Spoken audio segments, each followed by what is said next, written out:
வணக்கம். All in one zone devotion சேனலுக்கு உங்களை அன்புடன் வரவேற்கிறேன். இன்றைக்கி நம்மளுடைய சேனலில் ஆலயம் செல்லும்போது கடைப்பிடிக்க வேண்டிய முக்கியமான விஷயங்களை பற்றி தான் பார்க்க போகிறோம். அதாவது நம்ம கோவிலுக்கு போகும்போது நம்ம என்னென்னலாம் செய்ய வேண்டும், முக்கியமான டிப்ஸை பற்றி தான் நம்ம பார்க்க போகிறோம். அதற்கு முன்னால் நம்மளுடைய சேனலை தான் ஃபர்ஸ்ட் டைம் பார்க்குறவங்களா இருந்தாலும் சரி, சப்ஸ்கிரைப் பண்ணாமல் பார்க்குறவங்களா இருந்தாலும் சரி, நம்ம சேனலை சப்ஸ்கிரைப் பண்ணிக்கோங்க. கூடவே அந்த பெல் பட்டனை ப்ரெஸ் பண்ணிக்கோங்க. ஆல் என்கின்ற ஆப்ஷனையும் ப்ரெஸ் பண்ணிக்கோங்க. அப்போ தான் நான் போடுற வீடியோஸ் எல்லாம் உங்களுக்கு உடனுக்குடன் நோட்டிஃபிகேஷனில் மிஸ் பண்ணாமல் தெரிய வரும். சரி, வாங்க இப்போ நம்ம வீடியோக்குள்ளே போகலாம். அதாவது ஆலயம் தொழுவது சாலச் சிறந்தது அப்படின்னு ஔவையார் வாக்கு இல்லையா? அதற்கேற்ப நம்ம தினமுமேங்க காலையில் சரி, மதியத்தில் சரி, மாலையிலும் சரி, இரவுலையும் சரி, தினமுமே திருக்கோவிலுக்கு நாம் சென்று நாம் இறை வழிபாட்டில் நாம் ஈடுபட வேண்டும். அதாவது நம்ம மாலையில் அட்லீஸ்ட்டு மாலை பொழுதில் ஈவினிங் டைமில் நம்ம கண்டிப்பாக சிவாலயம் சென்று நம்ம பகவானை தரிசிக்க வேண்டும்.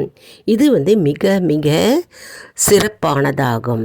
மற்றும் மற்ற விசேஷ நாட்களில் பார்த்தோம்னா, அதாவது பிரதோஷம், சஷ்டி, கார்த்திகை, திருவாதிரை, பௌர்ணமி, அந்த நாட்கள்லாம் நம்ம கோவிலுக்கு சென்று நம்ம இறை வழிபாடு செஞ்சால் மிக மிக சிறப்பு வாய்ந்ததாக கருதப்படுகிறது. அதனால் எப்போவுமே ஒரு ஹேபிட்டாக நம்ம வச்சுக்கணுங்க வாழ்க்கையில். நம்ம பகவானுக்காக, இறை வழிபாட்டிற்காக ஒரு 10 நிமிடம் நம்ம ஒதுக்க வேண்டும். எவ்வளவோ வேலைகள் நாம் செய்கிறோம் இல்லையா? நம்ம சாப்பிட்றோம், துணி உடுத்திக்கிறோம், குளிக்கிறோம், எவ்வளவோ வேலைகள் நம்ம செய்கிறோம் இல்லையா? இறை வழிபாடு நம்ம படைத்த பகவானுக்கு நன்றி சொல்லும் வகையில் நாம் கண்டிப்பாக கோவிலுக்கு சென்று நாம் இறை வழிபாட்டில் ஈடுபட வேண்டும். அதாவது மாலை நேரத்தில், அதாவது ஈவினிங் டைம்லையாவது நம்ம கோவிலுக்கு போய் நம்ம பகவானை தரிசிக்க வேண்டும். சரி, நம்ம இப்போது கோவிலுக்கு போகிறோம் இல்லையா? கோவிலுக்கு போகும்போது சில வழிபாட்டு குறிப்புகள் இருக்கிறதுங்க. கோவிலுக்கு போகும்போது நம்ம எப்படியெல்லாம் நம்ம வழிபட வேண்டும், என்னென்னலாம் நம்ம செய்ய வேண்டும், அதை பற்றி தான் நம்ம இப்போது பார்க்க போகிறோம். முதல்ல பார்த்தோன்னா, நம்ம கோவிலுக்கு போகும்போது நம்ம நீராடி குளித்து விட்டு தூய ஆடை உடுத்தி கொண்டு தான் நம்ம கோவிலுக்கு போக வேண்டும். அதாவது நம்ம குளிச்சுட்டு நல்ல சுத்தமான ஆடை அணிந்து தான் நம்ம கோவிலுக்கு போகணும். அடுத்தது பார்த்தோன்னா, நம்முடைய உடைகள் நல்ல கௌரவமாக பண்பாட்டை குறிக்கும் அளவிற்கு உடைகள் இருக்க வேண்டும். அதாவது லேடிஸ்னால் சுடிதார் போட்டுப்போம், சாரீ உடுத்திக்கலாம். அதே மாதிரி ஜென்ஸ்னால் வேட்டி, ஷர்ட்டு அது போட்டுக்கிட்டு அவங்க கோவிலுக்கு போகலாம். அதனால் நம்ம தூய்மையான ஆடை அணிந்து தான் கோவிலுக்கு போகணும். இப்போது ஆண்கள் தங்களுடைய பணிவை காட்டும் விதமாக என்ன செய்யணும்னா, அங்கவஸ்திரத்தை இடுப்பில் அணிந்து கோவிலுக்கு செல்ல வேண்டும். அதே மாதிரி சிவ சின்னங்களாகிய திருநீறு அணிந்து உத்ராட்ச கொட்டை அணிந்து செல்வது நலம். அதாவது சில பேர் நம்ம கோவிலில் பார்த்துருப்போம் இல்லையா? கழுத்தில் உத்ராட்சத்தை அணிந்திருப்பார்கள். நெற்றியில் பார்த்தோம்னா திருநீறு அணிந்திருப்பார்கள். அப்படி சென்றால் மிகவும் சிறப்பான விஷயமாகும். மற்றும் கோவிலில் பார்த்தோம்னா கோபுரம் மற்றும் விமானத்தை ஸ்தூலலிங்கமாக கருதி கரம் சிரமேற்கூப்பி வணங்க வேண்டும். அதாவது 2 கைகளால் கோபுரம் இருக்கும் இல்லையா?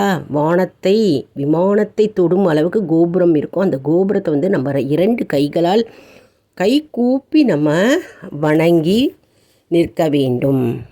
அடுத்தது பார்த்தோம்னா, கோவிலுக்குள்ளே நுழையும் போது 2 பக்கத்துலேயும் என்ன இருக்கும், உள்ளுக்குள்ளே நுழையும் போது 2 பக்கவாட்டில் வந்து முருகப்பெருமான் ஒரு சைடில் இருப்பார், இன்னொரு சைடில் விநாயக பெருமான் இருப்பார்.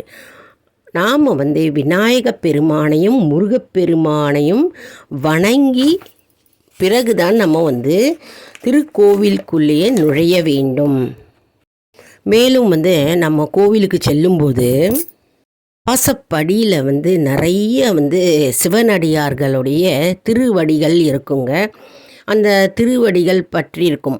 அப்போது வந்து அந்த சிவனடியார்களின் திருவடிகளை வந்து நம்ம கையால் தொட்டு வணங்கி அதன் பிறகு தான் நம்ம கோவிலுக்குள்ளேயே நுழைய வேண்டும்.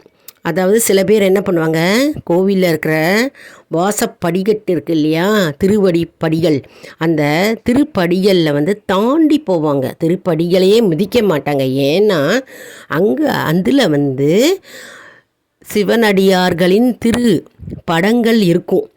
அதனால் அதை மிதிக்காமல் தாண்டி போவார்கள். அப்படியும் செல்லலாம். மற்றும் வந்து கைகளால் நம்ம தொட்டு வணங்கி விட்டும் நம்ம உள்ளே செல்லலாம். அடுத்தது பார்த்தோம்னா திருக்கோயில் உள்ள வந்து பலிபீடம் இருக்குங்க. அந்த பலிபீடம் அருகில் தான் நம்ம வந்து சாஸ்தாங்கமாக நமஸ்காரம் செய்ய வேண்டும். வேறு எந்த இடத்துலையும் நம்ம வந்து நமஸ்காரம் செய்யக்கூடாது. திருக்கோயில் பலிபீடத்திற்கு அருகில் நாம் வந்து நமஸ்காரம் செய்ய வேண்டும். மற்றும் பலிபீடத்தின் முன் நின்று பலிபீடத்தின் முன் வந்து நம்ம நின்று நம்ம என்ன செய்யணும்னா, நம்மளுடைய மனதில் வந்து தாழ்வான எண்ணங்கள் ஏதாவது தோன்றினதுன்னா அந்த தாழ்வான எண்ணங்களை வந்து இந்த பலிபீடத்தின் எதிரில் வந்து அந்த பலிபீடத்தில் கொட்டிடணுமா. நம்மளுடைய தாழ்வான எண்ணங்களை வந்து கொட்டிட்டு அந்த பலிபீட மரம் வந்து நம்ம நோக்கி நம்ம வந்து என்ன பண்ணணும், 2 கரம் கூப்பி வணங்க வேண்டும். பலிபீடத்தை வந்து 2 கரத்தையும் நம்ம சேர்த்து நம்ம வணங்க வேண்டும். அதுக்கு தான் அந்த பலிபீடம் இருக்கிறது. பலிபீடம்னா நம்மளுடைய தாழ்வான எண்ணங்கள், கெட்ட எண்ணங்கள் மற்றும் தீய எண்ணங்கள் அனைத்தும் வந்து நம்ம அந்த பலியாக நம்ம கொட்டிவிட வேண்டும், தாழ்வான எண்ணங்கள்லாம். அதுக்கப்புறம் நம்ம கைகளால் கூப்பி நம்ம பகவானை நினைத்து வேண்டிக் கொள்ள வேண்டும். அப்புறம் பார்த்தோம்னா சிவ சன்னதி முன்னாடி வந்து திருக்கோலத்தில் எழுந்தருளி இருக்கும் நந்தி, அதிகார நந்தி இருப்பார். அந்த அதிகார நந்தியை வந்து நம்ம வந்து மானசீகமாக அனுமதி பெற்று தான் சன்னதிக்குள்ளே நம்ம நுழைய வேண்டும். முதல்ல நந்தி பகவானை சேவித்து அவரை அனுமதி கேட்டு அனுமதி பெற்று தான் நம்ம வந்து சிவ சன்னதிக்குள்ளேயே நுழைய வேண்டும். அதன் பின்னர் நம்ம என்ன பார்க்கணும் அப்படின்னா, அதாவது அன்பர்கள் பக்கத்தில் வந்து அன்பர்கள் அடியார்கள் இருப்பார்கள் வழிபாட்டிற்கு. அவங்க வழிபாடு செஞ்சிட்ருப்பாங்க. அப்போ வந்து அவங்களுக்கு ஒரு இடையூறும் இல்லாமல் நாம் வந்து திருமுறை, பகவானுடைய சிவனுடைய திருமுறை நமக்கு தெரிந்திருந்தால் அந்த திருமுறை பாட்டினை நம்ம வந்து ஓதி நம்ம இறைவனிடம் ஒன்றி வழிபட வேண்டும். பகவானுக்குள் நாம் ஐக்கியமாகி விட வேண்டும். பகவானை நினைத்து அவருடைய நாமத்தை மற்றும் திருமுறைகளை மற்றும் பாடல்களையும் ஸ்லோகத்தையும் சொல்லி நாம் வந்து வழிபட வேண்டும். அதன் பின்னர் பகவானை நம்ம வலம் வரும்போது அவருடைய நாமத்தை ஓம் நமச்சிவாய ஓம் நமச்சிவாய ஓம் நமச்சிவாய என்று மனதார நம்ம தியானித்து நினைத்து ஜபித்து கொண்டே நம்ம வந்து வலம் வந்து சுற்றி வர வேண்டும், பிரகாரம் சுற்றி வர வேண்டும். அப்படி நம்ம பிரகாரம் சுற்றும் பொழுது நமக்கு வந்து சமயக்குறவர் இருப்பாங்க. சுற்றி வரும்பொழுது சமயக்குறவர்கள் மற்றும் வந்து பல சுவாமிகள் எழுந்தருளிருப்பார். முருகப்பெருமான் இருப்பார், தட்சிணாமூர்த்தி இருப்பார், நடராஜர் இருப்பார், 63 இருப்பார்கள். நாம் என்ன செய்ய வேண்டும்னா, அப்போ வந்து அந்த அவர்களுடைய திருவடிகளை நாம் பணிவுடன் வணங்க வேண்டும். அவர்களை எல்லாம் நாம் வணங்கிவிட்டு சேவித்து விட்டு நாம் பிரகாரம் சுற்ற வேண்டும். அப்படியே சுற்றாமல் நம்ம அவர்களையும் தொழுது நாம் வேண்டிக் கொண்டு நாம் நமஸ்கரித்து சுற்ற வேண்டும். பின்ன சண்டிகேஸ்வரர் இருப்பாருங்க. அதாவது சண்டிகேஸ்வரர் வந்து தியான நிலையில் இருப்பார். அப்போது சண்டிகேஸ்வரருக்கு நாம் வந்து உறக்க பேசுவது, அந்த இடத்துல நின்று அப்படிலாம் நூலை போடுவது, அப்படி இல்லை என்றால் பலத்த கை தட்டுதல், அதெல்லாம் நம்ம வந்து செய்யக்கூடாது. நம்ம என்ன பண்ணணும், சண்டிகேஸ்வரர் சன்னதி முன்னால் வலது கையின் நடுவிரல் மூன்றினால் மெலிதாக அமைதியாக தட்டி அவரை வழிபட வேண்டும். சரியா? அதாவது அமைதியாக தட்ட வேண்டும். சண்டிகேஸ்வரர் தியான நிலையில் இருப்பார். அவர் வந்து சிவனடியார்கள் வழிபாட்டின் பயனை வழங்குவாராம். அதனால் நம்ம வந்து மெலிதாக தட்டி அவரை நம்ம வழிபட வேண்டும். அதன் பின்னர் நம்ம திருச்சுற்று முடிவடைந்த பிறகு நம்ம பலிபீடம் அருகில் வந்து அமர்ந்து நாம் வந்து ஓம் நமச்சிவாய என்ற மந்திரத்தை தியானம் செய்ய வேண்டும். எவ்வளவு தடவை வேணாலும் நம்ம வந்து தியானம் செய்யலாம். அதன் பிறகு நம்ம வந்து பலிபீடம் அருகில் வந்து அஷ்டாங்க அல்லது பஞ்சாங்க வணக்கம் செய்தல் வேண்டும். இப்படி தான் நம்ம வந்து கோவிலில் நாம் சுற்றி வலம் வந்து நாம் வணங்க வேண்டும். மேலும் கோவிலில் பார்த்தோம்னா திருக்கோவிலில் வந்து அமைதியாக நம்ம அமர்ந்து பகவானுடைய நாமத்தை உச்சரிக்க வேண்டும். அப்படி இல்லை என்றால் மற்ற விஷயங்களை நம்ம பேசக்கூடாது. அதாவது அரசியல், குடும்ப விஷயங்கள் மற்றும் வந்து தனிப்பட்ட விஷயங்களை வந்து நாம் வந்து உரையாடி நம்ம கோவிலில் அமரக்கூடாது. இறை நாமத்தை நாம் தியானித்து மற்றும் இறை சிந்தனையில் நாம் இருக்க வேண்டும். இதுதான் வந்து கரெக்டான ப்ரொசீஜர். நம்ம பகவானை நினைத்து நாம் வேண்டிக் கொண்டு நம்முடைய வேண்டுதல்களை அவருக்கு தெரியப்படுத்த வேண்டும். நம்ம கோவிலை வந்து தூய்மையாக வைத்திருக்க வேண்டுங்க. சுத்தமாக கோவிலில் வச்சுருக்கணும் நம்ம.